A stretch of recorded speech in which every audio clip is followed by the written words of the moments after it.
Hello, everyone, and welcome to the Literacy View. We have a very special guest with us today. We have Donna Hejtmanek, and we are so pleased to have her with us. She was just training her button, and now she also has a BS button, and she's going to call it out with us tonight. So Donna is retired after 41 years of teaching special education and serving as a reading specialist interventionist. She served as president of the Literacy Task Force of Northern Wisconsin, was appointed by Governor Scott Walker in 2014 to Wisconsin's Read to Lead Literacy Council, served as the legislative chair of the IDA, and served on the Legislative Council Study Committee on the Identification and Management of Dyslexia in 2018. Hejtmanek was awarded the Herb Cole Teacher Fellowship Award in 2016. Donna retired in 2018. In retirement, she spends her days creating professional development opportunities for teachers on her Facebook group, Science of Reading, What I Should Have Learned in College, and is co-owner of Credentials Unlimited. So Donna, how many members are you up to in your Facebook group? 236,000. Whoa. All right. You have a little city going there. Well, we have countries, lots of countries, over 100 countries represented. That's awesome. It is awesome. It really is. Yes, it is amazing. And it's great that teachers have a place to go to ask questions. And, I think that we're seeing that it's growing because people are aware of this now, the science of reading, and everybody wants to learn about it. So the article that we are going to be talking about tonight is The College Kids Are Not All Right. And this is a recent article by Natalie Wexler. And she discussed in her article how professors are saying that college students cannot really handle the reading material, that even when they give them something like 20 pages, it seems overwhelming for them. So I'm going to just open it up with a general question. What are your thoughts about what this article is saying in terms of what the professors think? Do you think this was happening for a long time? Is this something that just happened in the last 5 years? What are your thoughts about this? So to prepare for tonight, I thought I should do some research, which I did. And if you go back, some people say, well, this was happening in the 80s and the 70s and the 60s and, whatever. But I really think it's really legit what is happening, that we're hearing more and more students don't want to take the time, effort, energy, attention to do the reading. And in fact, the students would rather come to class and have the professor summarize what they should have read anyway. But see, the professor wants them to engage in conversation, discussion, but they have nothing to discuss because they didn't consume any information on their own. So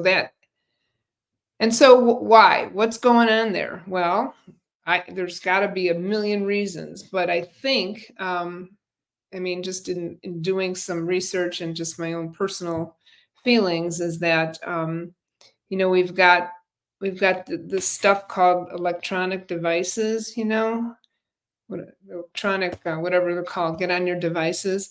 And it's a distractor. There's no doubt. It's a distractor.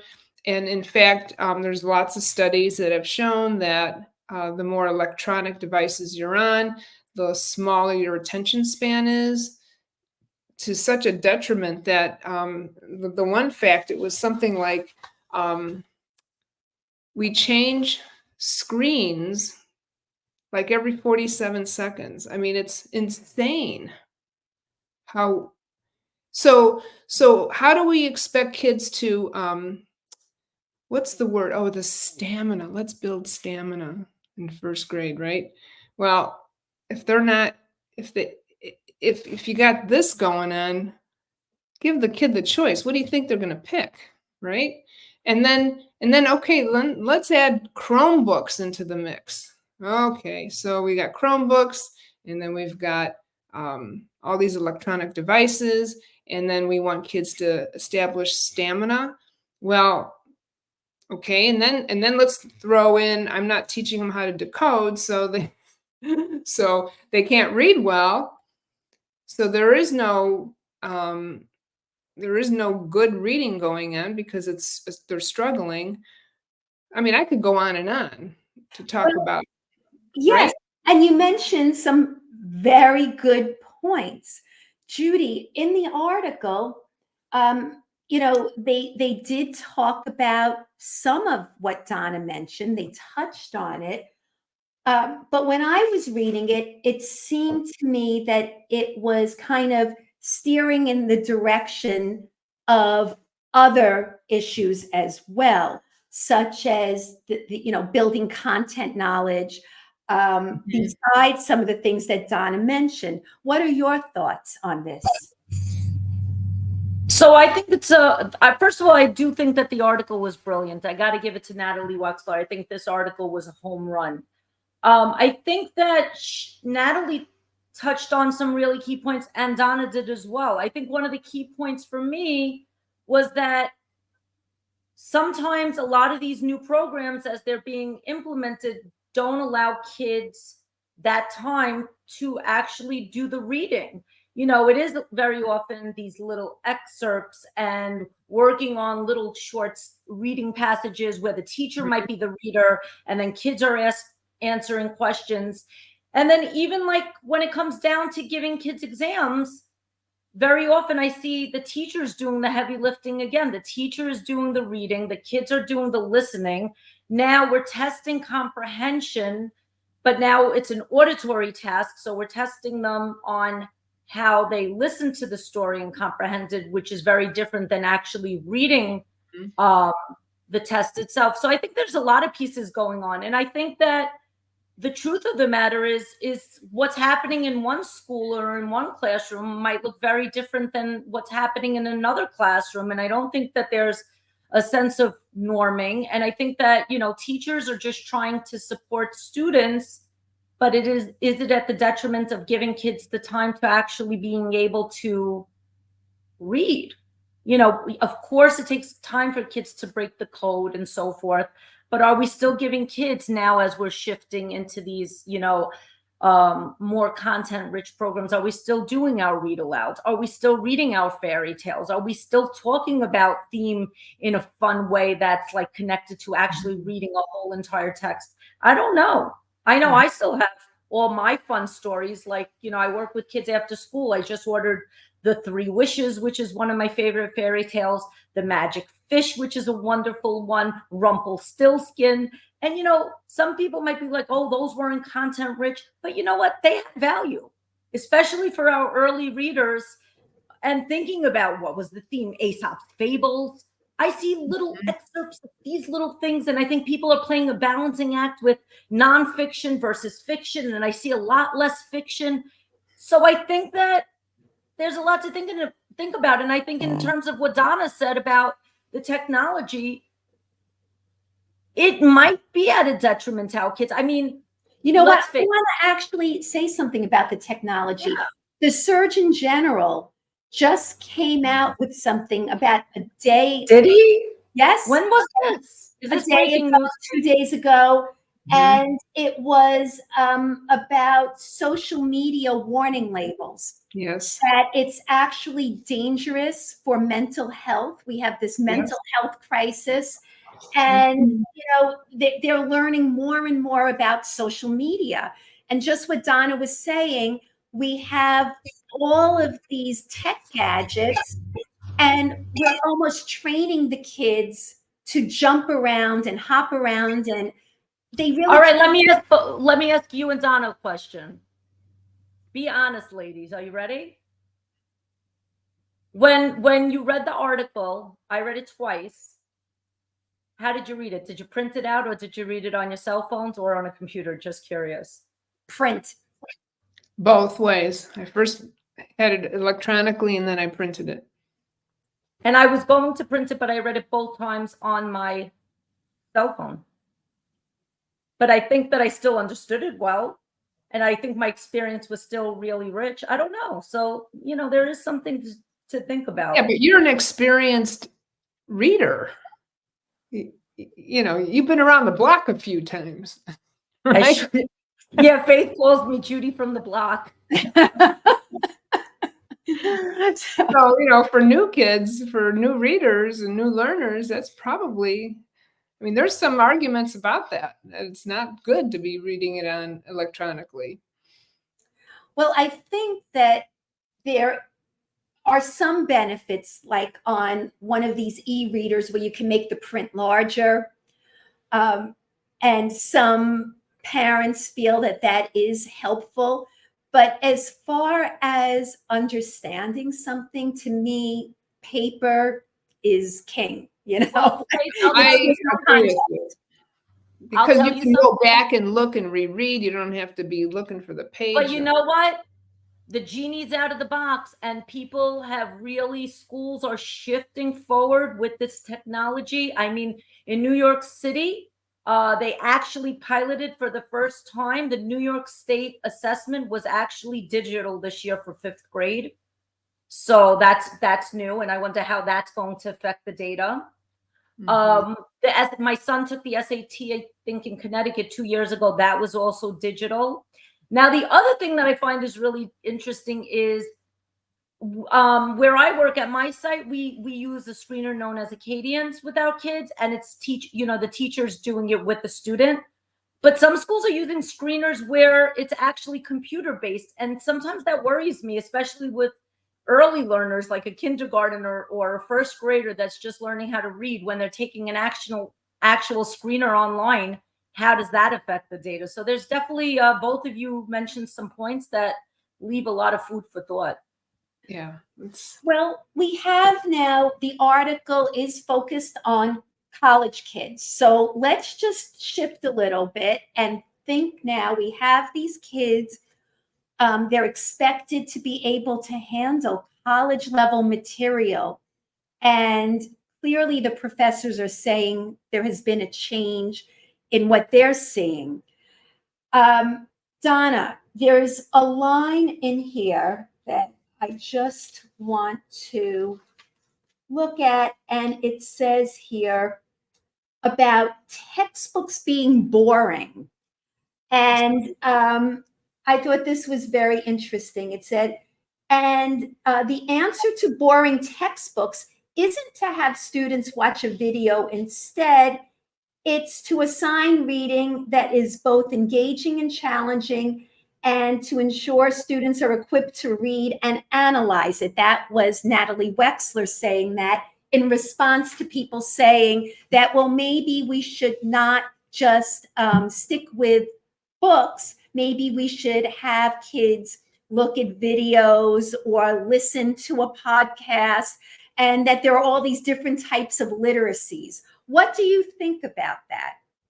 Well, yes, that's true. There are options. It's almost like scaffolding the learning, right? Because, so let's say we have a learner or learners in your classroom that just don't want to do the reading. So you're going to provide them the information in an alternative way. Is that a good thing? I don't know. Because do you want them to get the information? Yes. But are you giving them, such a strong workaround by avoiding the reading? Are we doing them a service or a disservice? Judy, what do you think? I think we have to give Donna cheers. That was very good. Yeah. Thank you. At least it wasn't the BS button. Not yet. That's coming. I hope not. We're only 14 minutes and 53 seconds into this, Donna. So that's actually good news. I think Donna brings up a really good point. And I think that's something we do have to think about.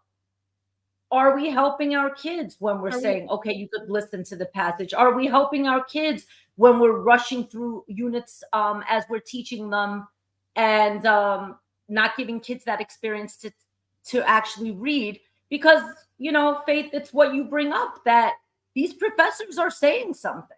That when these kids have gone through the school system and now are at the college level, they're not able to produce or, you know, deal with the rigor. So we talk about the word rigor. What does rigor mean? Does it mean that the kids only understand? Or does it mean that they're able to dig down deep into that text and actually read it and understand it on their own? And we know that, you know, listening comprehension is different than reading comprehension and close reading and all those pieces. But I think until we figure out all those pieces and what's beneficial to students so that they could develop as lifelong learners, we're going to keep hearing that our college professors are worried about our kids. And I think that, you know, we can't ignore it. But I think that what's going to be hard for a while right now is schools are adopting new things. And when things are new, there's going to be a learning curve for teachers. There's going to be a learning curve with implementation. There's going to be a learning curve for administrators making on-the-spot decisions on what, you know, what's happening in their schools. And there's going to be a learning curve while we wait to see what student outcomes are like, right? Change takes time. But how do we make, and I'm going to throw this question out to you guys because you guys have more experience than I do. How do we make these determinations sooner rather than later, ladies? How do we figure it out? Well, I guess you have to think, if we're having kids in our elementary schools that are at 40% or 40 to 60% basic or below, right? If that's what the statistics are, what changes between elementary to high school? What I mean, do they miraculously in 12th grade are on grade level and ready to rock and roll? Is that what's happening? So, okay, so then they're told to go to college, or some of them want to go to college. That's a whole nother discussion about going to college. They're saying that's starting to peter out now, that college is not always the best route for kids. I have to agree. And so they get there, they're not able to do college work because they really never did high school work, because they really never did elementary school work or middle school work. And is that because what factors are involved here? Is it because the way they were taught to read, the approach they were taught to read was inefficient, and so they developed poor reading skills? Let's not even go into writing. We know writing is highly affected and highly, it's the proof in the pudding, so to speak, about literacy. And I mean, that's one of the biggest complaints in these articles, is about the output of writing. It's so poor at the college level. So, you know, what came first? And, you know, I mean, I've kind of lost my train of thought here, but no, but you know, I'm listening to everything you're saying, but in the article, it seems to stress that this happened mainly in the last 5 years. So that was one of the things that Wexler brought up, was that, you know, we don't really know. There's no definitive data or research saying that this has been going on for X number of years. But according to the people she spoke to, it seems like the biggest change happened in the last 5 years. And she attributed that. Judy, could you mute yours a minute? Sorry, I heard that feedback again. So what happened was she went back and she said, well, maybe this is because of the standards. Oh. And I think that's what she said. It was attributed to the Common Core standards, and that that's a possibility. that But the Common Core has been around for a while. So why but is these this? are the kids in the last 5 years who would have, at that point, have gone through. Yeah. So I have a almost 22-year-old in the house, and also a 21-year-old. And yes, they were some of the kids when Common Core was becoming the big ticket. That's definitely something to think about. Now, what about COVID? What about balanced literacy instruction? I wonder if any of those pieces played a part. What do you guys think? I'm putting my money on the electronic devices here, really. And here's the thing I learned. I went to the Excel in Ed conference in November, and an author named Jonathan Haidt, well, I guess that's how you pronounce it, Haidt. He just came out with a book called The Anxious Generation: How the Great Rewiring of Childhood is Causing Epidemic Mental Illness. So, what happened in 2012? Anyone know? I'll tell you, in 2013, there was a 67% rise in suicide in 2013. So what happened in 2012? Anyone know? Instagram. Interesting. I just learned about Instagram a couple of weeks ago, so that's I just learned how to put out. You're only 12 years behind. That's Yeah, that is interesting. That's very interesting. And yes. I could see that being a problem. And I bought the book because his presentation was phenomenal. But when you think about, I mean, all your kids, you want to, I want to give this book to my daughter. She's got an 11-year-old, right? And 3 others behind him. So I would really, there's so much, we don't know what electronic devices, the long-term effect of them will be. You know who speaks a lot about that stuff? Marion Wolf has written some interesting. That's right. About That's that. right. So that's some nice suggestions for summer reading. Besides just reading about the same old. These are some interesting things to read about. Faith, can we go back to what you were saying about Common Core and the correlation on why? I want to hear your thoughts a little bit more about that.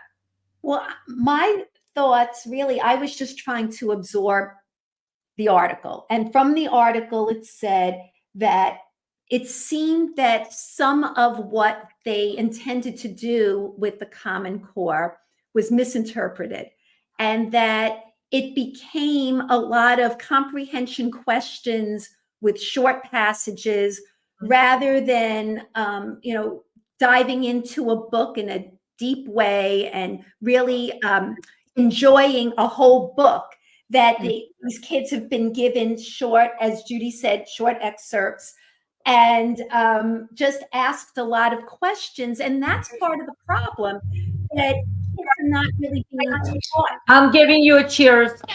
I'm giving Natalie Wexler a cheers for that one, and I'm giving one to you.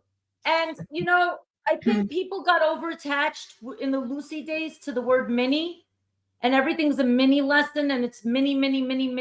And I think that, reading a book doesn't mean that it's a mini, that you show a little excerpt of a book and it's done.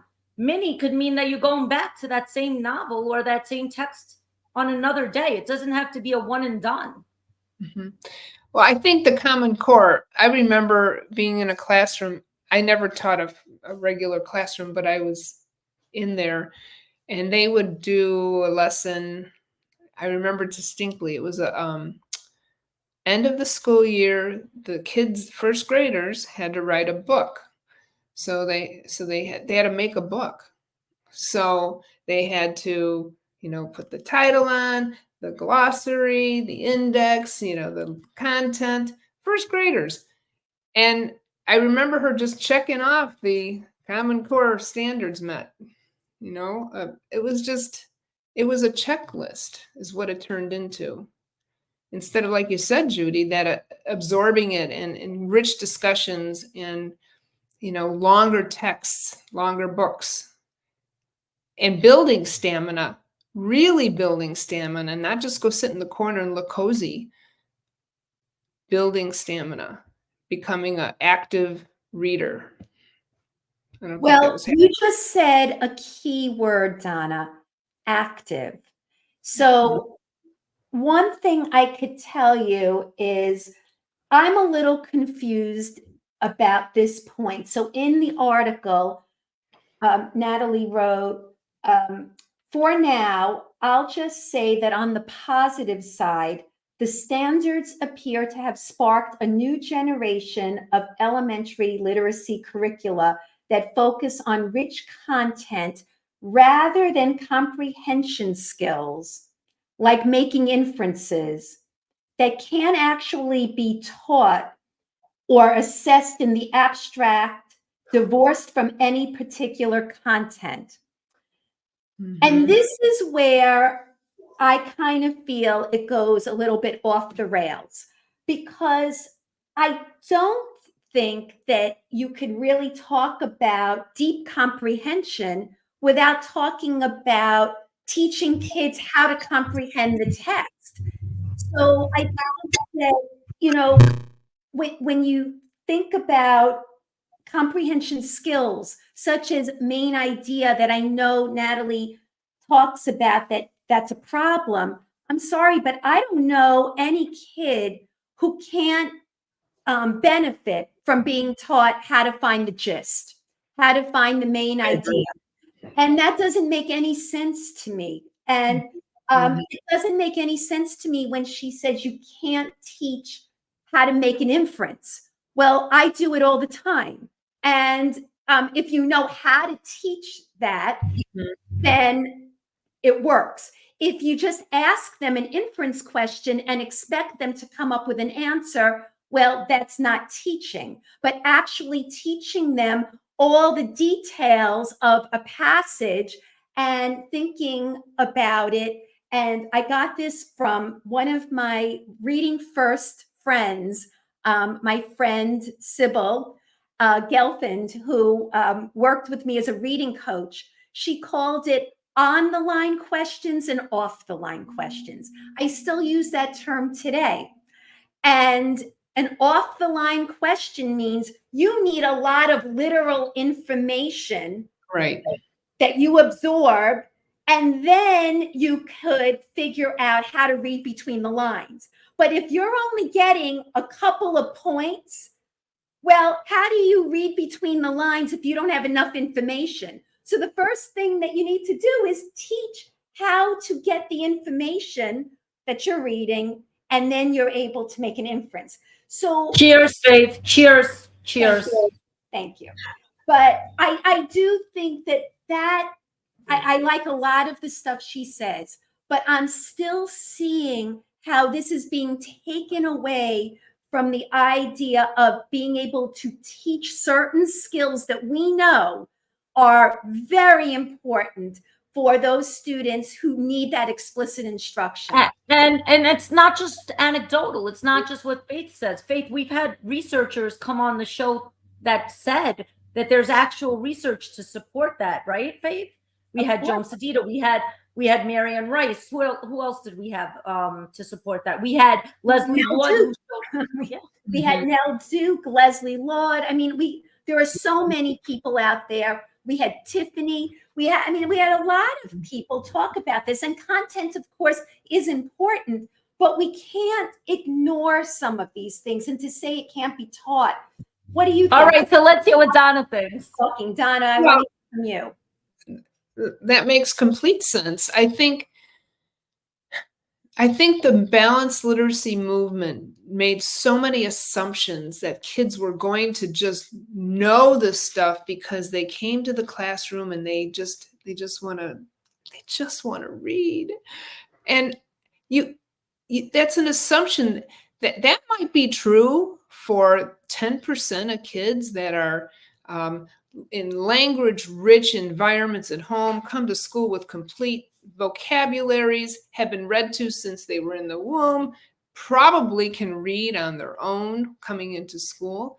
That makes sense for them. Their foundation is set. But for those kids that have to go through the layers of learning this and building their foundation, it's not going to happen. And it has to be taught. And balanced literacy left a lot of instruction up to the kid himself or herself. I always say, it's like, why should we even send kids to school if they're just going to sit in a corner and, get a mini lesson and go and do their thing, when they don't know what they're doing? Kids want structure. What would happen if we just put our kids in a room and said, go for it? I mean, what would happen? It would be chaos, because they have to be taught. It has to be taught. And so if they're not taught, they don't have those skills. And then they get to college and they still don't have those skills because they weren't taught. I was in my research, there was a website from some big college and university in California, Stanford maybe, I can't remember now. But they actually this was for the instructors, how to teach study skills to your students. So they're aware that these kids are coming to college and don't have the basics. That's definitely should be taught, if not in middle school, definitely in high school. And if that's not being taught, how do you know? How will you know? Well, Judy, interestingly enough, as I was looking at this article, Natalie did mention that leveled readers were still being used. The whole idea was that we would move away from leveled readers, but in fact, there were more people using it, and that part seemed to last. So what do you think, Judy, in terms of what Natalie was trying to say here? Is it that leveled books were being used and the kids were not really reading interesting, deep, rich content? Is it that perhaps they weren't really being taught how to read whatever they were given deeply enough? What are your thoughts about this? So we do know, I've been in the classroom for a long time. I've been in education. This is I just finished my 27th year. Leveled books have been around in those classrooms for a very long time. I am seeing a lot less. I still do see sprinkles of baskets, level A, B, C, D, E's. I don't want to see that many of those anymore. But I think that, reflecting back on my own experience, leveled books were a very big part of my classroom as a teacher for a very long time. I thought that the books were interesting. I used to have a shark basket, a dinosaur basket, all those kind of baskets. And there was a joyful component to having my genre baskets. Now, the leveled baskets, I don't think were as exciting because some of those kids were really not being exposed to books that they should have been exposed to. And the hard part with levels were, if a kid didn't crack the code, now you're asking them extremely basic questions, when in fact their reading comprehension could have been so much deeper than their actual decoding ability. So that was extremely negative and to a detriment to that child, because now they may have been working on comprehension skills that were way below their decoding ability. I think a lot of kids also, when we were working with level texts, probably weren't as strong as decoders as they should be, and then they were probably not fully understanding some things that they were reading as well, and also relying on meaning. So that was a whole bunch of different problems going on. So getting back to the level text, I think that one of the biggest problems, but I think it's a problem for right now as well, is not losing focus of what books we're using and for what purpose. Different books have a different purpose at different times. Like decodables could be used for a short window of time for our early readers when they're trying to crack the code. Now, does that mean that's all they're seeing all day? Absolutely not. They still need to hear those content-rich read alouds. They still need to have shared reading experiences. They Right. still need to have experiences where they're writing, whether it be dictated sentences or actually learning the craft of writing, right? To learn how to entertain, to learn how to persuade, to learn how to, give information.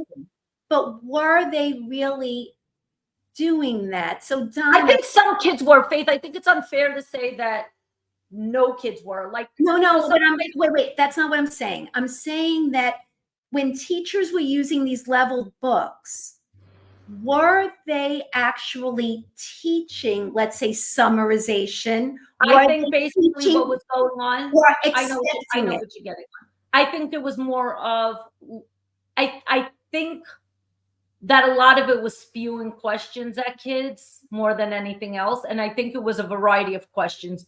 A lot of people were using that F&P continuum, and you started with your literal questions, and then you went to your inferential questions, and then you did your text to self connections.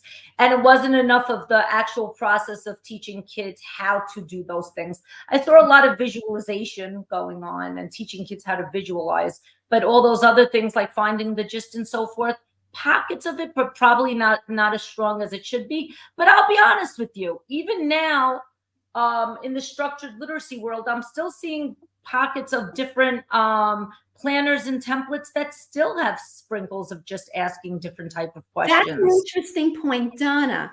I'm also wondering if that has changed, even if the content now is different, even if schools are moving away from leveled books. Do you think that kids are really being taught explicitly note-taking, summarization, how to find the main idea, not just being asked what is the main idea? Any thoughts on that? I know that you're retired now, but I know you're out there speaking to a lot of teachers. So what are some of your thoughts about that? Even though they're changing programs, are they changing how the content is actually taught? I can't speak to that because I'm not in the classrooms, but I would hope to think that getting what structured literacy, just the word structured literacy, when you think about what that means, it's direct, explicit instruction. And we would hope that those skills are being covered with kids. Because again, when you look at the balanced literacy or whole language, it's the constructivism theory. They're just going to learn by being exposed to it. Is that how humans learn? You have to be taught directly.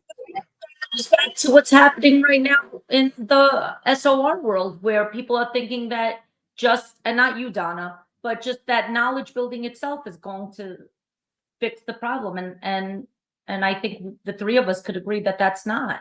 No. Knowledge is great, but that explicit piece that you're speaking about is really key.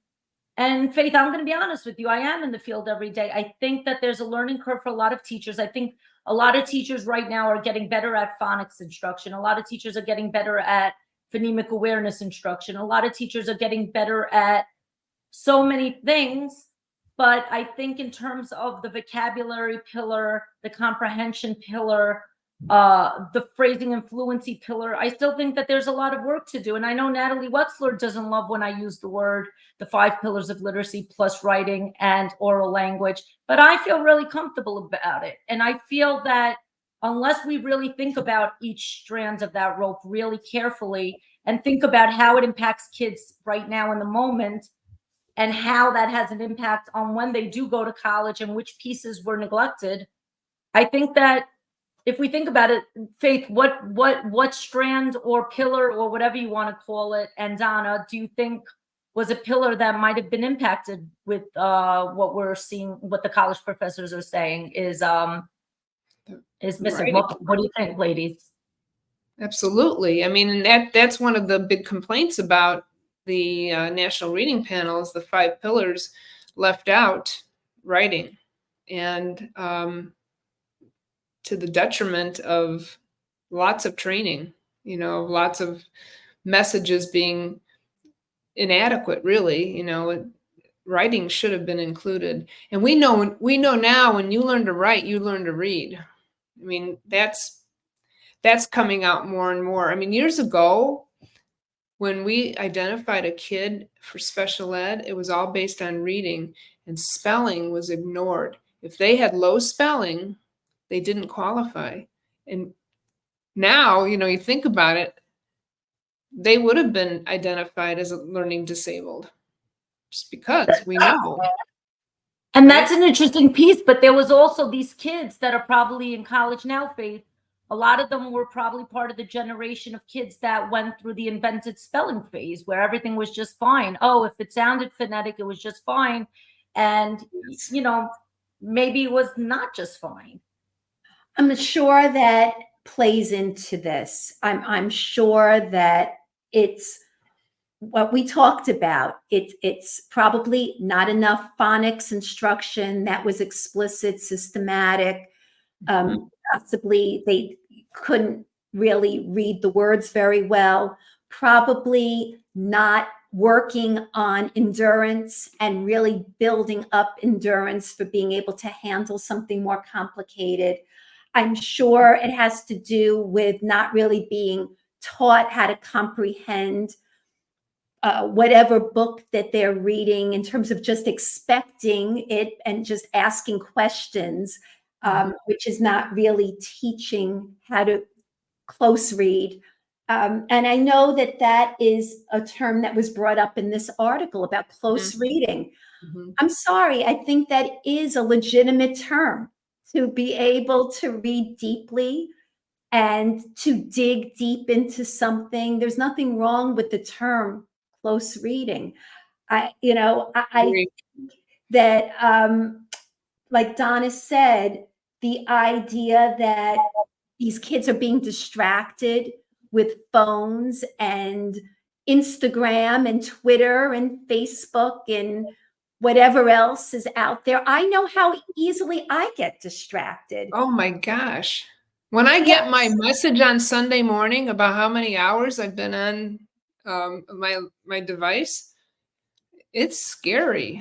It's not, I can't even share that number with you. It's bad. Yeah, it makes me feel like a loser sometimes. I'm not gonna lie. I'm like, what the hell?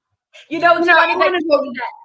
Faith even took a detox this morning. She was like, Judy, you know what? I'm gonna take a break from posting this morning, and I'm just gonna go do something fun, go to the gym.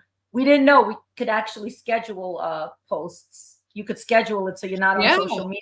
Isn't that great? You do that secret? Yeah, I've been doing it for an event that I'm having. I'm like, yeah, just schedule it. I want to go back, Faith. You were talking about, are we teaching this stuff? Now, when you think about the teaching, the kids that are teaching now are balanced literacy kids. I shouldn't call them kids, but they're, young adults, even middle age, 20s, 30s, 40s, right? They were balanced literacy. They were raised with a balanced literacy curriculum. And so many of them can't teach this stuff because they never learned it themselves. And whether it was in, high school or college, if your college doesn't have the curriculum built into the curriculum, they were able to graduate without having to know that stuff. And that's the other thing, that the colleges, just to teach a reading course, just to get certified in a reading, you only have to have 2 or 3 classes in reading. It's not a significant amount of if that's your major. I mean, you would think there'd have to be several more courses for it to be a deep dive, and it's not for teachers. So, this discussion is great, but I mean, it's so comprehensive, the issues that are happening, that are involved. I think there's not just one finger pointing at all.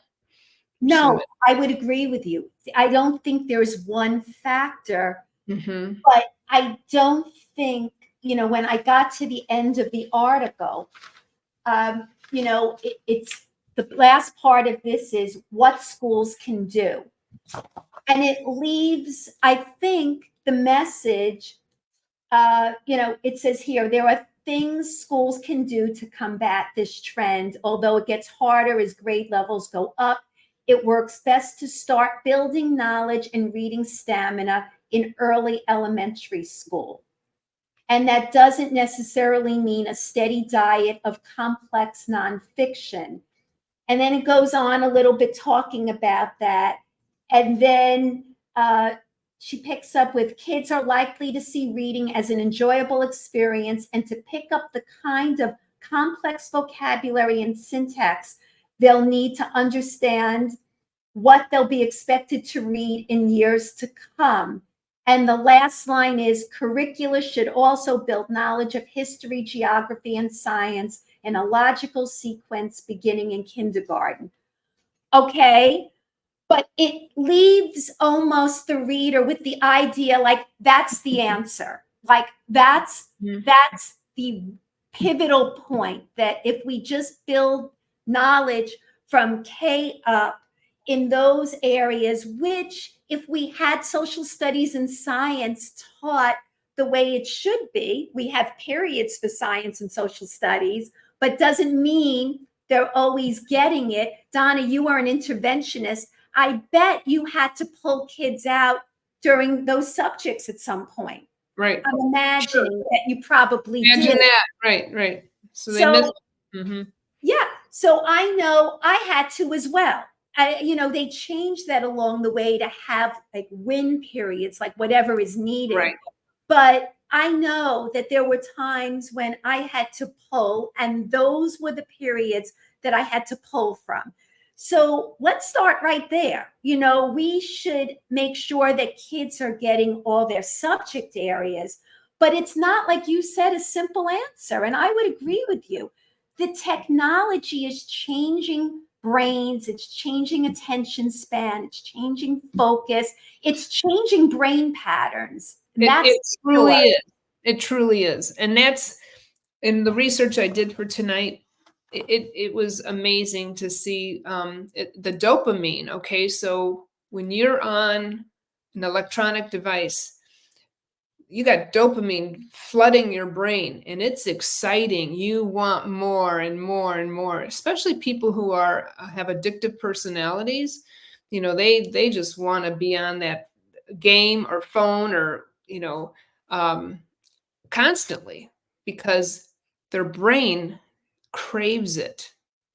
And so how do you compete with that as an educator to get kids off devices and into printed material? It's very difficult. And so I think college kids and the kids that are in college now, I mean, how long have we had phones? Since what, 2000, maybe sooner? So, you know, we've got 25 years of electronic devices that we've been exposed to. And I wouldn't be surprised if we start growing tentacles attached to our phones one day. But, you know? but the truth is, I don't think that there's any turning back. I mean, I think in a couple of years, there's going to be a car that drives me. I don't drive on the highway. I think a car can take me to, you know, Brooklyn from Connecticut. And I think we'll have, I know somebody that's working on flying cars. I might be like a Jetson that's flying across to my classroom every day. So like, you know, we could all say that, but then I'll go tell my kids this and they'll be like, Mom, this is nonsense. That's what your generation says. And we'll say something different. You know, once the genie's out of the box, I don't think technology is going away. I mean, look at, you know, AI tools, and you could have could have a lesson plan written for you that might be better than what you wrote yourself in about 3 minutes, right? If you customize it and tell ChatGPT or whatever, or Micropilot or Microsoft, whatever, Copilot. So like, you know, we could say this, but, you know, how do we appeal to the younger generation so they don't just think we're like nagging them and saying annoying things that are like, oh, get over it, kind of, you know? So that's what younger kids are going to say, Faith, right? Well, it was suggested in the article that maybe we need to think about this differently since that's not going away. Maybe we need to say, well, this is a part of life and our brains now have been changed. So we can't expect kids to be able to do this anymore. Is that the answer, Donna? I mean, I would hope not, but it almost seems as if we can't turn back the clock, then do we accept that this now is just a change and we have to make changes in our expectations? What do you think? I think that goes along with the mentality of everybody's a winner, everybody should get an A, and everyone deserves a trophy. That's Donna, press it. You programmed it. Let me hear Let's it. do it. Come on, you could do it, Donna. You programmed it. There you go. that just drives me Donna has nuts. magic powers, everybody, for all our There we listeners out there. That just Donna drives me nuts. Everyone great is, if you Program don't, a button to speak. what? I gave you a compliment, Donna. I said that you had magic powers. Before the episode started recording, you were able to program a button that looks like maybe it's $5 at most to speak. These were bought to train my dog. It didn't work. But anyway, that is the one thing that absolutely drives me crazy is that, in college, if you don't get an A, there's got to be something wrong with you. And that's an expectation we have that we're all going to get A's, we're all going to be winners, and everything's going to be fine. Even though I kind of did the work, I didn't do it really well, but I expect to get an A. And that was another thing I was researching. There was a professor, an English professor, who talked about, he says, if you're not ready to handle college, get out. And he had high standards. Why are we always lowering our standards? That's true. I agree with Donna. Donna, in New York City, I think I heard the rumor on the mill is they're getting rid of Regents exams. I took Regents when I was in school. They were really hard. They were painful. There was some blood, sweat, and tears when I took my math Regents. I got a 69 on one math Regent, and the passing rate was a 65. But yeah, I do see a trend that schools are saying test optional. Schools are saying no more Regents. So is that the right approach? Is it not the right approach? I don't know. But I So also what happened to hard work, blood, sweat, and tears, and really working to earn something? What happened to that?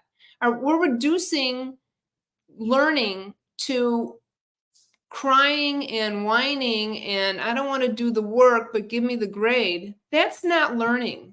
That's avoiding. And what do you walk away with that? What knowledge do you gain from that? I got my way because I was complaining and I didn't want to do the work. I just did the bare minimum. So that we're not teaching our young people. If I was in college teaching, they wouldn't like me very much because I don't know. People seem to like you. You have a big following, but I would be a hard ass. I'm telling you, I would. That's pretty cool to know. Because I don't believe that you should give away something that hasn't been earned. That's interesting. But at the same token, in terms of like what college looks like, and that's a whole nother discussion.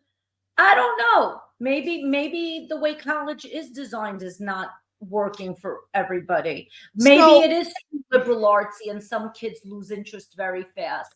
It kind of reminds me of back in the day, like in the 50s and 60s, an Eagle Scout was the highest rank you could attain. And there were very, very few of them. Nowadays, just about, there's a lot. If you want to be a scout and you work your way through being a scout and you tolerate the goofy scarf and everything until you're 16 or 18, you become an Eagle Scout because you've done the work. But I don't think, and there's a lot of people that are Eagle Scouts. Is it because we've lowered the standards and made it easier? Is it because they've gotten a lot more help to do that? It's kind of a crazy analogy, but, and maybe even to some, and I don't have a doctorate, but maybe to some extent, even the number of people completing doctorates, has that standard been lowered? I mean, you know, I have 2 masters, but you know, that was, is it just because I'm crazy, or just, you know, because I just didn't know what I wanted to do? That was what it was. I didn't know what I wanted to do. And I lived through them, you know, but I don't think they were that rigorous, but they were in education. So that's pretty notorious. Education is the easier path. I mean, it's not like electrical engineering, right? Which I could never have gone into. That's the problem. Really, you know, I've mentioned this before. I think the major, being an education major, I remember some of those classes were just Mickey Mouse.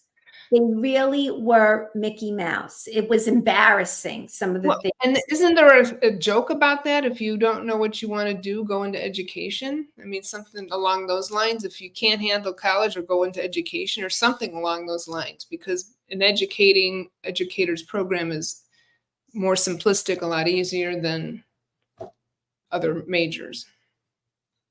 I would certainly agree. The one thing I would say is that when I went to Brooklyn College, we had a core curriculum, and we had to take, I don't know, I think it was maybe 44 credits of just knowledge building. How about that? Knowledge building coursework on top of picking a major, and they called it the poor man's Ivy. Brooklyn College was known as the poor man's Ivy. And there were articles written about this, about their core curriculum. But I could tell you, when I came out of there, I really did feel like I had a well-rounded education because they had this core curriculum. A lot of people complained about it, but it was important. So I'm not knocking what Natalie Wexler is saying. I do think knowledge building is important. I just hate leaving people with the idea that that's going to solve every problem, because I don't believe so. It's too complex and too comprehensive to narrow it down to that something so narrow. That's just not, it's not realistic. Faith, do you think I could ask Donna some fun questions? Faith, you're muted. You. Yes. Sorry. All right, Donna. So some fun questions to change it up a little bit. All right. Where is Donna hanging out when she's not thinking about literacy? Where would I find you, Donna? In the woods, walking my dog, my crazy new dog. What's your dog's name? May, M-A-E. Nice. All right. Next question, Donna. How on earth did you gain such a strong following on Facebook? That is fantastic. What's the secret sauce? The timing was right. The timing was How long right. has it been? How long has it been? It'll be 5 years in August. Oh, yeah. Awesome. So Awesome. it started in 2019, and then COVID hit. We started August of 2019, and then COVID hit in March, and people, you know, were home all the time, and so it just like, and that's kind of when even Reading League was taking off. It was just happening. It was just a combination of just all these, the stars aligned, right? That's awesome. What's your favorite podcast that's not literacy related? Do you have any? I don't really listen to podcasts.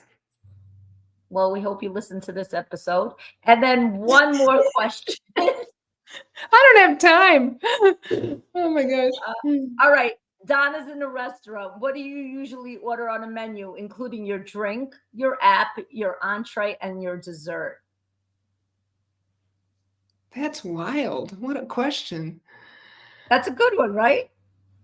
It is a good one. Okay. So if my husband was here, he'd say it would take me like 20 minutes to decide. And it's true. I'm so indecisive. It's terrible. It would probably be a glass of wine and some either white meat, chicken or fish. I stay away from red meat. I try to. Do I have to include dessert? Yes. Oh, it's chocolate for sure. Whatever's chocolate. Nice. Oh, an appetizer too. I don't know. Tuna tartare? No. That's red meat. That's not gonna work. I don't know. Something All good. right, we'll Something give you cheesy. All right. All right, let's wrap this up. Donna, any last thoughts that you would like to share with the audience? I think just keep working it. This is a long journey. It's not going to end. Can I put a plug in for our conference? So the Accelerate Literacy Conference Summit is next week, starting Monday. It actually starts Sunday with the movie The Truth About Reading, and Faith was in the movie. She had a nice, actually, you're right at the beginning of the movie. And it's just a really good conference on SLL, Structured Linguistic Literacy, and which is really translated to speech to print. And it's a bargain. It's $67 this week, but next week it'll be $97. So I don't know when this is going to air, but Friday. oh, good. They can get in on the bargain price. And I think anyone who is interested in learning about speech to print, there are going to be some really interesting speakers. And I'm glad you mentioned it. So thank you. And thanks for the opportunity. Thank you for joining us. You're This welcome. was a really good conversation. I do think that we really do need to think about what happens to kids once they get to college, that it doesn't, as you said, magically happen where they're able to handle the work. True. Judy, any last thoughts? Just follow us on Facebook, The Real Teachers Letting Loose. Follow us on the website, theliteracyview.com. Also, in our show notes, we've added now places to follow us, whether it be Twitter, Instagram, and so forth. Also, buy Faith's book. Faith's book is the hottest book, in my opinion, on the market. She has a couple of books. Faith, you want to tell our viewers what your 2 books are? I have it right here. Oh, look at that. This was not planned. Failing students or failing schools. And then she has the If I Only Knew series as well. So you know where to find us. Share and subscribe our episodes. Tell your friends about us. I get text messages every day from people in the field saying thank you for the work that we're doing. And hopefully we're changing lives one view at a time. Thank you, everyone.